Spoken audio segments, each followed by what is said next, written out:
Bonsoir, c'est la rentrée du JT Sport. Bienvenue sur Canal 32 pour votre rendez-vous sportif du lundi. Comme d'habitude, dans le JT Sport, retrouvez tous les événements sportifs du week-end. Des nouveautés. Depuis aujourd'hui, la deuxième partie du JT Sport, le MAG Sport, sera consacré au coup de projecteur sur une association ou un événement. Et ce soir, c'est le Vaud Animation qui sera en notre compagnie dans un petit peu plus d'un quart d'heure.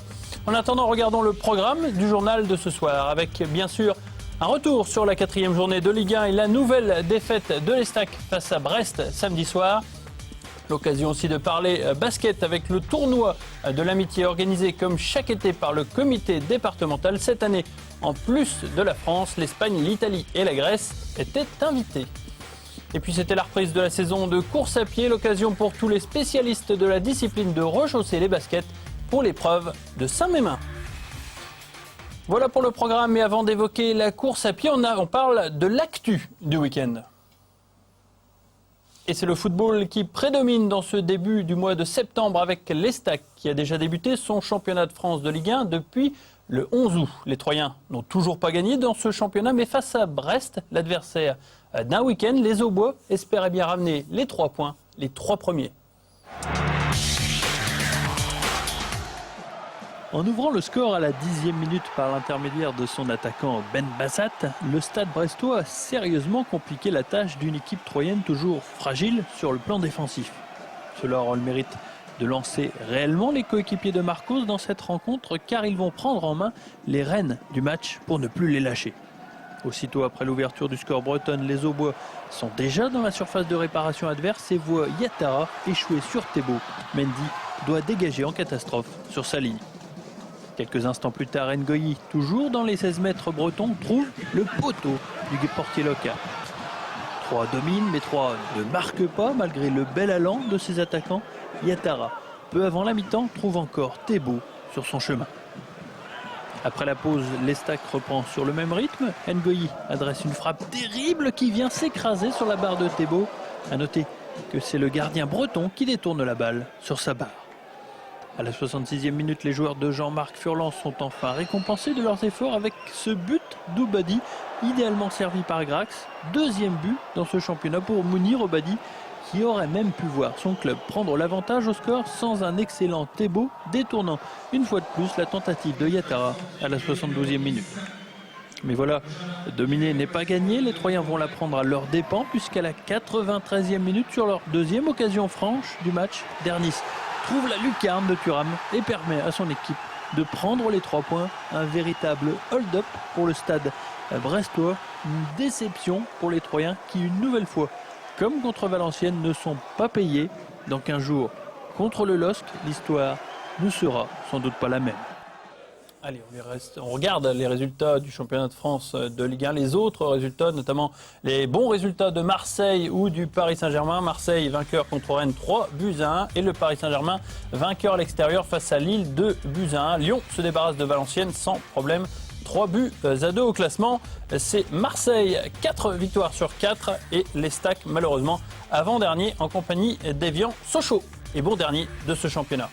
En CFA2, 3 a bien réagi après sa défaite initiale donc dès la première journée. Victoire à Épernay, 1-0. Dans le même temps, Saint-Prive, Saint-Louis-Nevègue et Dijon se sont imposés. Dijon à l'extérieur face à Jarville. Au classement, c'est bien entendu Saint-Prive qui est en tête en compagnie de Dijon, Saint-Louis-Nevègue, 3 et 7e à 3 points de la tête. Et vous le savez, vous pouvez jouer avec nous par l'intermédiaire de votre téléphone portable pour gagner des places pour le match contre Lille. Estac Lille, c'est donc samedi dans 15 jours. Vous pouvez taper le mot club au 71 003. Vous serez tiré au sort pour gagner 6 places donc pour ce match Estac Lille. Juste avant ce match contre Brest, les Troyens avaient enregistré un renfort de choix avec le milieu offensif de Genk, le franco-tunisien Fabien Camus. Passé par l'Olympique de Marseille avant de bifurquer vers la Jupiler League, Fabien Camus est donc prêté cette saison à 3 par le club belge. Je vous invite à découvrir cette nouvelle recrue avec le reportage de Damien Ardois. Une nouvelle tête à l'Estac. Fabien Camus, 27 ans, intègre le groupe professionnel troyen. Ce milieu de terrain franco-tunisien d'1,79 m est prêté pour une saison avec option d'achat par le club belge, le Racing Genk. Fabien Camus est un joueur formé à Montpellier. Il évoluait depuis 2009 en première division belge où il a décroché le titre en 2011. Fabien Camus a aussi une expérience européenne solide avec des apparitions notamment en Ligue des Champions. À l'Estac, il vient pour renforcer en nombre et en qualité le groupe professionnel en quête de maintien. C'était mon souhait depuis un petit moment. J'ai eu pas mal de contacts avec le coach depuis un an et on a senti tous les deux que c'était le bon moment puisque maintenant les deux clubs étaient d'accord et par le passé ils ne l'étaient pas. Donc mon désir était de venir à Troyes, de rentrer en France et de pouvoir évoluer en Ligue 1. Parce que je suis français, j'ai été formé en France et j'aimerais pouvoir aussi montrer que je suis capable de jouer dans ce championnat et pouvoir évoluer ici contre des belles équipes. C'est quand même une belle opportunité. C'est un challenge qui donne beaucoup de motivation et d'envie de pouvoir essayer de jouer le plus haut possible au classement. C'est sûr que c'est une première saison en Division 1, une montée, c'est quelque chose d'intéressant et un challenge qu'on a envie de relever, quelque chose qui est motivant. Voilà, Fabien Camus qui portera cette saison le numéro 22. Il n'a pas encore joué donc avec son équipe puisque pas qualifié contre Brest. Ce week-end, il y avait aussi du handball avec beaucoup d'équipes en phase de reprise. C'est pour cette raison que l'ETAC avait mis en place le premier challenge Carole Martin, mettant aux prises deux équipes de National 3, l'ETAC et Vitry, ainsi qu'une formation de pré-national, l'US Sainte-Maure. La victoire est finalement revenue à l'équipe de Vitry. Une bonne répétition pour toutes ces formations qui débutent leur saison par la Coupe de France dès la semaine prochaine.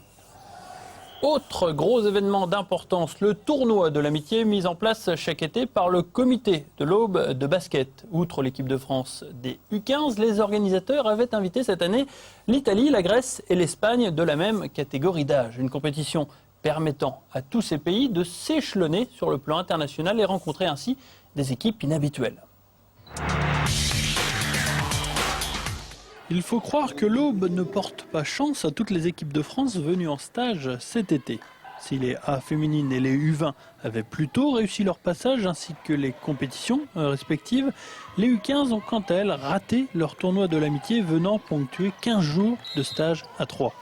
Si l'on pouvait s'attendre à une défaite face aux surpuissantes espagnoles, en revanche les tricolores ont surpris en étant défaites par des Italiennes sans grand génie mais plutôt courageuses. Un revers étonnant pour l'entraîneur français. On savait exactement quel type de jeu il allait nous proposer, donc on a tenté de mettre en place des organisations défensives pour pouvoir répondre à leur agressivité. Mais, bon, on n'a pas été capable de les tenir dans les duels, donc derrière on a couru bien plus souvent après la balle que réussir à s'imposer nous réellement. Donc forcément ouais, c'est une frustration parce qu'on ne se fait pas avoir là où on n'aurait pas pensé. Le plan de match, on savait exactement ce qu'ils allaient nous proposer. Ils ont joué leur jeu, ils ont réussi à imposer leur jeu. Après, voilà, c'est un peu la loi du sport. Chez les Transalpines, ce succès face aux voisins français sonnait comme un exploit. C'est grâce à ce genre de victoire que l'expérience s'acquiert. Le fait de sortir de l'Italie nous permet de nous rendre compte de ce qu'il faut produire pour arriver à un niveau international. C'est vraiment intéressant pour nous à ce niveau-là et c'est ce qui permet à l'équipe de prendre confiance. Même si l'équipe de France repart du tournoi de l'amitié avec 2 défaites, le coach tricolore Fabien Fridisac se montre satisfait du jeu entrevu durant la compétition, mais il y a encore beaucoup de travail pour ces bleuettes, encore très tendres pour le haut niveau. Il reste une année avant le championnat d'Europe U16 de l'année prochaine. Ce sera l'objectif ultime pour le staff de l'équipe de France. Et c'est finalement l'Espagne qui s'est imposée dans ce tournoi de l'amitié devant l'Italie et la France. La Grèce termine bonne dernière. Pour clore ce journal, parlons de la reprise aussi pour la saison de course à pied avec la Joël Chrétien de Saint-Mémin qui a coutume d'ouvrir les hostilités. 200 coureurs pour cette épreuve 6 mètres répartie en 2 compétitions, le 6 et le 12 km. Pour ce premier week-end du mois de septembre, c'était un peu la reprise pour tout le monde. Même si plusieurs compétiteurs étaient retenus par le triathlon de Gérardmer, Le peloton pour les deux épreuves était plutôt bien fourni puisque les organisateurs avaient rassemblé plus de 200 participants. Parmi les favoris, le duo de tossistes Michon-Vandeval apparaissait comme incontournable et sans rival. Hypothèse vérifiée à mi-course, même si l'exois Aurélien Velu faisait toute la course avec Michon. Mais le sociétaire d'Exonote était là pour courir et gagner le 6 km alors que le Troyen effectuait les 12 km. Ça m'a fait un bon lièvre, il est nettement supérieur à moi. Donc je me suis accroché à lui et voilà, sur la fin j'ai réussi à le passer, mais comme il faisait le 12, c'est normal. Un Sébastien Michon qui fera la course absolument tout seul et qui donc s'imposera avec la plus grande facilité. C'est pas évident, il faut se mettre dans le train. Après, c'est vrai que bon, à un moment donné, je me suis retourné, j'ai cru que ça revenait un peu, du coup j'ai réaccéléré. C'est sûr que c'est plus facile quand on est à la bagarre, au moins on se tire un peu la bourre. Bon là, j'ai essayé de tenir un rythme et puis de le garder jusqu'au bout. Ce n'est pas évident, mais bon, c'était la première fois que je venais ici, donc je suis assez content. Je connaissais pas le parcours, c'est un beau parcours, assez agréable. Donc qui plus est aujourd'hui, il fait beau, donc c'est encore mieux. Florence Vandeval, pour sa course de rentrée, a elle aussi couru sans le moindre repère. Une compétition où la tossiste a connu même quelques difficultés tout au long de la course, mais sans pour autant l'empêcher de gagner. Et malheureusement, c'est parti un petit peu trop vite pour moi. J'ai même pas regardé mon chrono au 2e kilo parce que je sentais que j'étais déjà dans le rouge. Donc je l'ai vraiment payé au 4e, 5e kilo où j'ai vraiment eu du mal. J'ai réussi à repartir, mais j'ai fait une course en yo-yo pendant 12 km, quoi, donc dur pour une reprise. Des coureurs qui vont pouvoir enchaîner les courses puisque dès la semaine prochaine se profile une nouvelle compétition, celle du 12 km de Vaud avant celle de l'Escargot à la Chapelle-Saint-Luc en fin de mois. Voilà, on n'oublie pas de parler course à pied dans quelques instants à donc l'issue du Mag Sport. Pour l'instant, c'est l'agenda pour parler donc des événements sportifs de la semaine prochaine avec dès samedi de la Coupe de France de handball. On en parlait tout à l'heure, le choc entre Rosières-Saint-Julien National 3 et Sainte-Maure 3 National 1. C'est un derby à 20h30 au gymnase Raymond Laurent, je vous le répète, samedi. Mais il y a aussi à la salle Omnisport dès 20h un ETAC Laterwan qui vaudra le détour. Laterwan jouant en N2, l'ETAC en National 3. Et puis enfin, le dimanche 9 septembre, du football avec la CFA2. L'Estac B rencontre Lunéville. C'est à 15h et c'est au stade de l'Aube. Voilà, ce premier journal de la saison est terminé. Je vous remercie d'avoir été fidèle au rendez-vous. N'oubliez pas, dans quelques minutes, retrouvez-nous avec le Mag Sport consacré au Vaud Animation.